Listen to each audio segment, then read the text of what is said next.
प्रिय विद्यार्थियों, इस वीडियो के माध्यम से आज मैं आपके साथ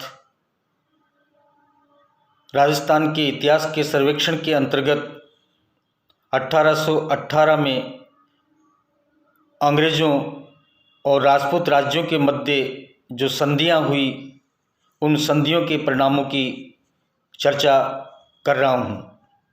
1818 ईस्वी में संधियों के जो परिणाम निकलकर हम सामने आते हैं, उनको हम बिंदुवार निम्न प्रकार से उनकी जानकारी प्राप्त कर सकते हैं।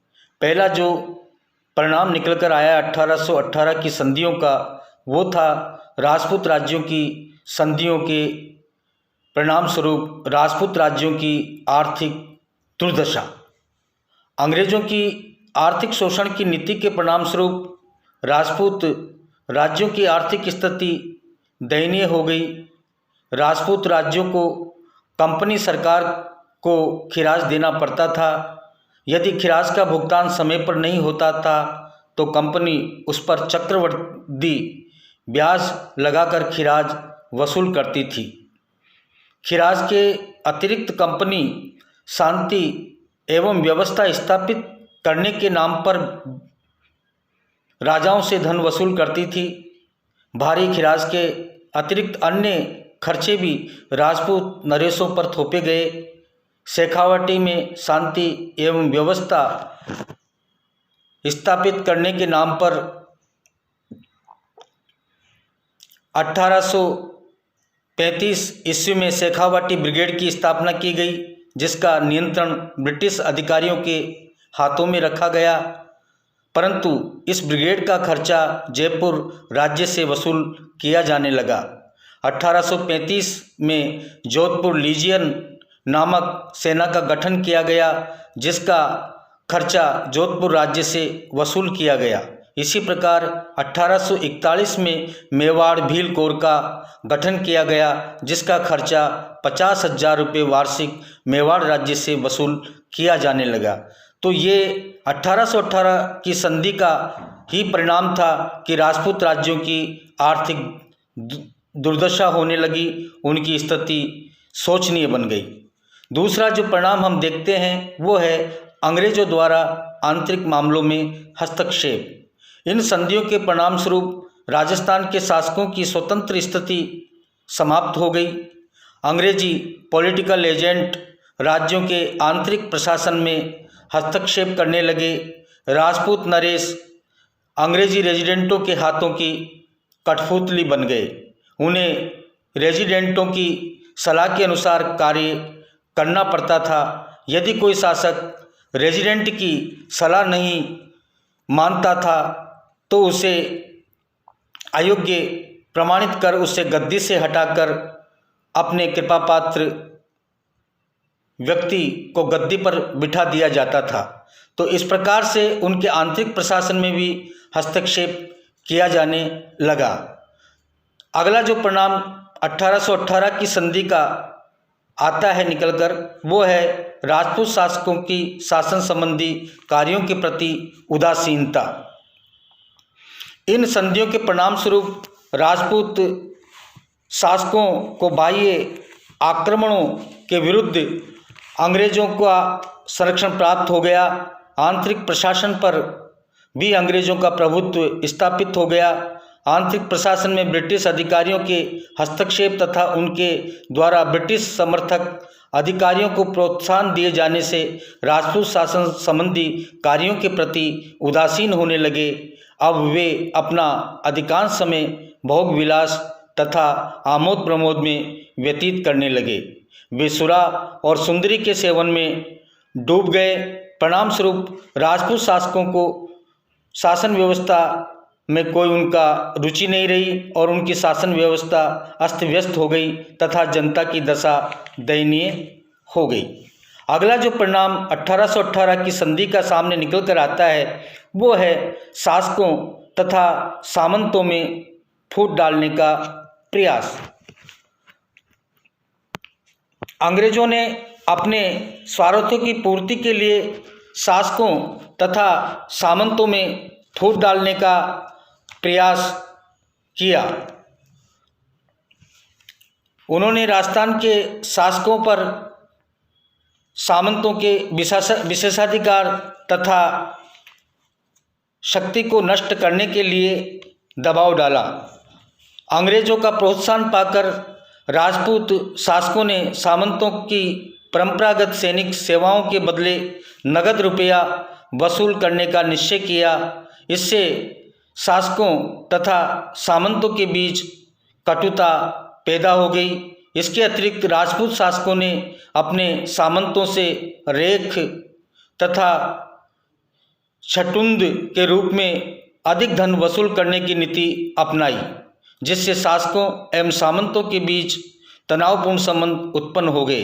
वास्तव में कंपनी सरकार राजपूत शासकों तथा सामंतों के बीच फूट डालकर अपने साम्राज्य हितों की पूर्ति करना चाहती थी। 1818 की संधि का अगला परिणाम है सामंतों की प्रतिष्ठा को आघात।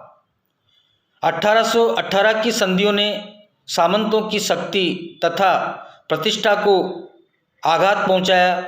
सामंतों को महत्वहीन तथा प्रभावहीन बनाने के उद्देश्य से ब्रिटिश सरकार ने सामंतों के अनेक विशेषाधिकार समाप्त कर दिए।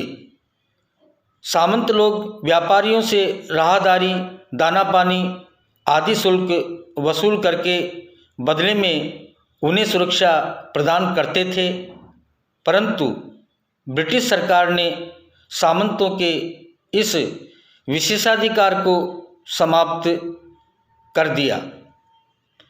ब्रिटिश सरकार द्वारा ऐसा करने का एकमात्र उद्देश्य व्यापारी वर्ग से सामंतों का प्रभाव समाप्त करना था। अब सेठ साहूकारों को अपना ऋण वसूल करने के लिए पहले की तरह सामंतों के सहयोग की आवश्यकता नहीं रही, क्योंकि अब वे न्यायालयों की सहायता से आसानी से अपना ऋण वसूल कर सकते थे। अब जागीरों के निवासी अपने सामंतों की स्वीकृति के बिना अपना निवास स्थान छोड़कर किसी दूसरे स्थान पर आबाद हो सकते थे। अतः अब कृषक वर्ग से भी सामंतों का प्रभाव समाप्त हो गया। अगला जो इसका परिणाम निकल कर आता है 1818 की संधि का, वो हम ब्रिटिश प्रभुसत्ता की स्थापना के रूप में देख सकते हैं। 1818 की संधियों के फलस्वरूप राजस्थान में अंग्रेजी कंपनी की प्रभुसत्ता स्थापित हो गई। 19वीं शताब्दी के अंत तक राजस्थान के सभी शासकों ने ब्रिटिश प्रभुसत्ता स्वीकार कर ली। अब उन पर ईस्ट इंडिया कंपनी का पूर्ण वर्चस्व स्थापित हो गया। अब अंग्रेज राजस्थान के वास्तविक शासक बन गए तथा यहाँ के शासक उनके हाथों की कठपुतली बन गए।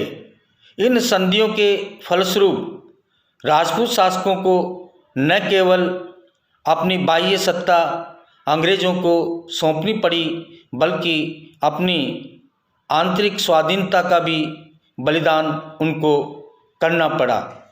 तो इस प्रकार से 1818 की संधि का जो सबसे महत्वपूर्ण परिणाम हमारे सम्मुख निकल कर आता है, वो है ब्रिटिश प्रभुसत्ता की राजस्थान में स्थापना होना।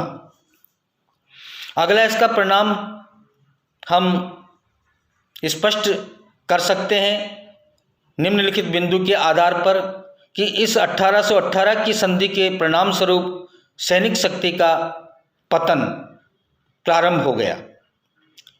ब्रिटिश सरकार ने राजस्थान के शासकों को आंतरिक विद्रोहों तथा बाह्य आक्रमणों के विरुद्ध सुरक्षा प्रदान करने का आश्वासन दिया था।